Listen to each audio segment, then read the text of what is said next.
नमस्कार मंडळी, कसे आहात तुम्ही? गेल्या काही दिवसांपासून कमळीच्या महानिकालाची सर्वत्र तुफान चर्चा सुरू आहे. कमळीला परीक्षेत किती टक्के मिळणार? आणि का ऐनवेळी बाजी मारणार का? तिचं कटकारस्थान यशस्वी होतील का? असे बरेच प्रश्न प्रेक्षकांच्या मनात निर्माण झाले होते. अखेर या सगळ्या प्रश्नांची उत्तरं प्रेक्षकांना मिळाली आहेत. कमळी आयुष्यात यशस्वी होण्याचं मोठं स्वप्न उराशी बाळगून आपल्या छोट्याशा गावातून मुंबईला आलेली असते. त्यामुळे अनेकांनी कितीही अडथळे निर्माण केले तरी आपण पास व्हायचं असा निश्चय कमळीने केलेला आहे. अपेक्षेप्रमाणे कमळी परीक्षा देत असताना अनेक अडथळे निर्माण करते. यामध्ये तिला कामिनीची साथ लाभते. इतकंच नव्हे तर कॉलेजमधून कोणीही कमळीच्या मदतीसाठी पुढाकार घेणार नाही याचाही बंदोबस्त अनेकांनी केलेला असतो. पण ऐनवेळी अन्नपूर्णाजीमुळे कमळीला परीक्षेचा पेपर लिहायला मिळतो.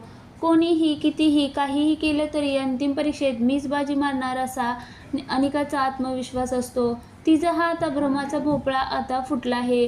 कमळी मेहनत संघर्ष करून मोठ्या जिद्दीने मुंबई विद्यापीठातून पहिली आली आहे.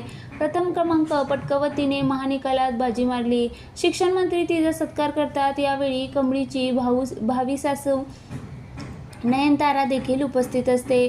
कमळीचा कौतुक सोहळा पाहून तिचा चेहरा काहीसा पडतो. कारण आता पुन्हा एकदा ऋषी कमळीकडे खेचला जाणार अशी भीती तिच्या मनात निर्माण होते. कमळीला या परीक्षेत 96% मार्क मिळाले आहे. तिची मेहनत सफल झाली असून कोल्हापूरची लेक शहरातल्या कॉलेजमध्ये पहिली आल्यामुळे सर्वत्र आनंद व्यक्त करण्यात आला आहे. कमळी मालिकेत आणखीन एक सकारात्मक गोष्ट घडली. अन्नपूर्णाजीला अधिक मासाचं व्रत पूर्ण करताना चक्कर येते. यावेळी कमळी आजीला सावरते आणि तिचं व्रत पूर्ण करते. यामुळे आता या अजिनातीच्या जोडीची मोठ्या गैरसमजानंतर अखेर दिलजमाई झाली आहे. याशिवाय मालिकेत आणखीन एक ट्विस्ट येणार आहे. ऋषी कमळीच्या प्रेमात असतो हे सर्वांना माहिती आहे. पण आता कमळीच्या मनात सुद्धा ऋषीबद्दल प्रेमाच्या भावना निर्माण होतील. तिलाही प्रेमाची जाणीव होईल. आता या सगळ्यानंतर अनिका, कामिनी, रागिनी पुढे काय करणार?